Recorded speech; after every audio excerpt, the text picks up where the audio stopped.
வணக்கம், வெல்கம். இது சிம்பிளி சமையல். நான் உங்கள் ரேகா. எல்லோரும் நலமுடன் இருக்க இறைவனை வேண்டுகிறேன். அனைவருக்கும் மனம் நிறைந்த இனிய தீபாவளி நல்வாழ்த்துக்கள். இந்த தீபாவளிக்கு நம்ம ஏதாவது ஸ்பெஷலாக ஒரு ஸ்வீட் செய்யணும், ஆனால் செய்கிறதுக்கு ஈஸியாகவும் இருக்கணும் அப்படின்னு நினைக்கிறீங்களா? அப்போ கண்டிப்பாக இந்த ஸ்வீட்டை செஞ்சு பாருங்கள். 20 நிமிஷத்தில் செஞ்சிடலாம். கடையில் 1000 ரூபா விற்கிற இதே ஸ்வீட்டு 1 கிலோ நீங்கள் வெறும் 350 ரூபாயில் 20 நிமிஷத்தில் செஞ்சிடலாம். ஆமாங்க, சூப்பரான பாதாம் பர்ஃபி எப்படி செய்யலான்னு பார்க்கலாம். நம்ம சேனலை புதுசாக பார்க்குறவங்க சேனல் பிடிச்சிருந்ததுன்னா மறக்காமல் சப்ஸ்கிரைப் பண்ணிக்கோங்க. பெல் ஐக்கான் கிளிக் பண்ணிவிடுங்க. ஆல் பட்டனும் ப்ரெஸ் பண்ண மறந்துடாதீங்க. வாங்க கிச்சன் போகலாம். 1/4 கிலோ பாதாம் வாங்கிக்கோங்க. பாதாமை நல்லா 2-3 தடவை வாஷ் பண்ணிவிட்டு நல்லா கொதிக்கிற தண்ணியை ஊற்றி ஒரு மணி நேரம் மட்டும் ஊற வைங்க. கரெக்டாக 1 மணி நேரம் ஊறினா போகிறோம். அதுக்கப்புறம் நீங்கள் பாதாம் எடுத்து இப்படி ஜஸ்ட் விரல் அப்படி பிதுக்குனிங்கன்னா தோல் தனியாக வந்துடும். ஆனால் இது மட்டும்தான் கொஞ்சம் டைம் எடுக்கும். நீங்கள் ஒரு 2-3 பேராக சேர்ந்து எடுத்திங்கன்னா ஃபாஸ்ட்டாக பண்ணிடலாம். இந்த 1/4 கிலோ பாதாமில் 1 கிலோ பாதாம் பர்ஃபி கிடைக்கும். இப்போ ஃபுல்லாக ஸ்கின்னெல்லாம் எடுத்தாச்சு. இந்த எக்ஸ்ட்ரா இருக்க தண்ணியை மட்டும் நல்லா தண்ணி இல்லாமல் வடித்து வச்சுக்கிங்க. வடிச்சிட்டு இந்த கப்பில் 1 கப்பு பாதாம் இருக்குது. நான் அளந்து பார்த்ததில் கொஞ்சமாக காய்ச்சின சூடான பாலில் கொஞ்சம் குங்குமப்பூ போட்டு வச்சுருக்கேன். குங்குமப்பூ போடுறது ஆப்ஷனல் தான், இருந்தால் போட்டுக்கலாம், இல்லைன்னா ஏலக்காய் தூளே போதும் உங்களுக்கு. இப்போ நல்ல தண்ணி இல்லாமல் வடிகட்டின பாதாமை மிக்ஸி ஜாரில் போட்டுக்கோங்க. 100 ml காய்ச்சி ஆற வச்ச பால், அந்த பாலை சேர்த்து நீங்கள் கொரகொரன்னு அரைக்கணும். ரொம்ப நைஸ் பேஸ்ட் மாதிரி அரைச்சிடக்கூடாது. கொரகொரப்பாக அப்படியே பாதாம் கொஞ்சம் திரியாக இருக்கணும். அப்போ தான் அந்த பர்ஃபியோட கன்சிஸ்டன்சி உங்களுக்கு நல்லா வரும். இப்போ நான் அந்த மாதிரி அரைச்சிட்டு வந்திருக்கேன். அந்த பேஸ்ட்டை ஒரு அடிகனமான கடாய் அதில் நீங்கள் போட்டுக்கோங்க. போட்டுட்டு அதே கப்பில் பாதாம் அளந்த பாருங்கள், அதே கப்பில் 1/4 கப்பு சுகர். நான் இன்னும் ஃப்ளேமை ஆன் பண்ணலை, ஜஸ்ட் சுகர் மட்டும் ஆட் பண்ணிக்கோங்க. 1/4 கப்பு.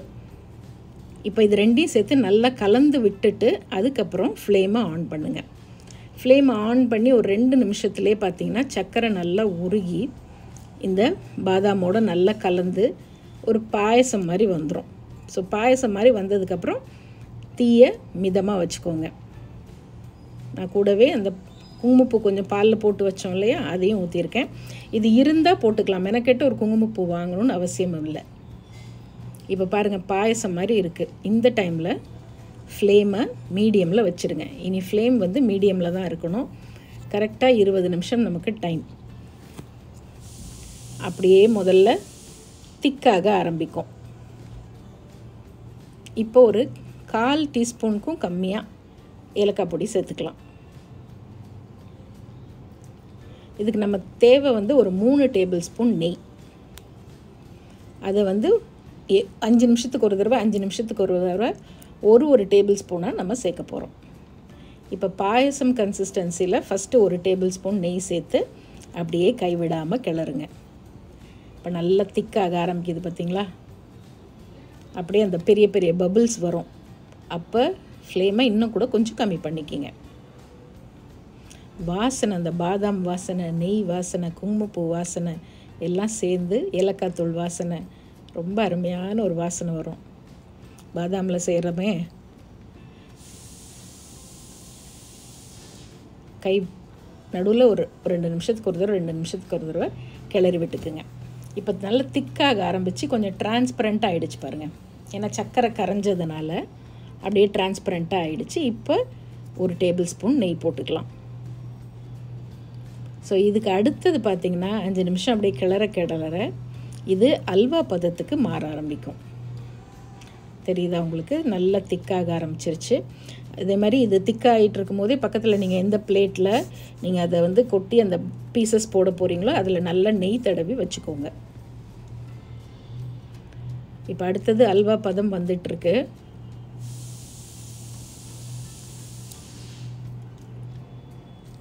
இப்போ 1 டேபிள் ஸ்பூன் நெய் சேர்த்துடலாம்.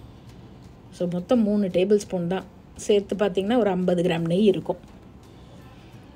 இதுக்கப்புறம் நல்ல திக்காகி உங்களுக்கு அந்த பர்ஃபி பதம் அப்படி தெரியுதா? நல்லா கெட்டியாகிறது. அந்த பர்ஃபி பதம் வரும்போது பார்த்திங்கன்னா நெய் மறுபடியும் நம்ம ஊற்றின நெய்யெல்லாம் லேசாக அப்படி கசிய ஆரம்பிக்கும். உள்ளே இழுத்த நெய்யெல்லாம் வெளியே விடும்.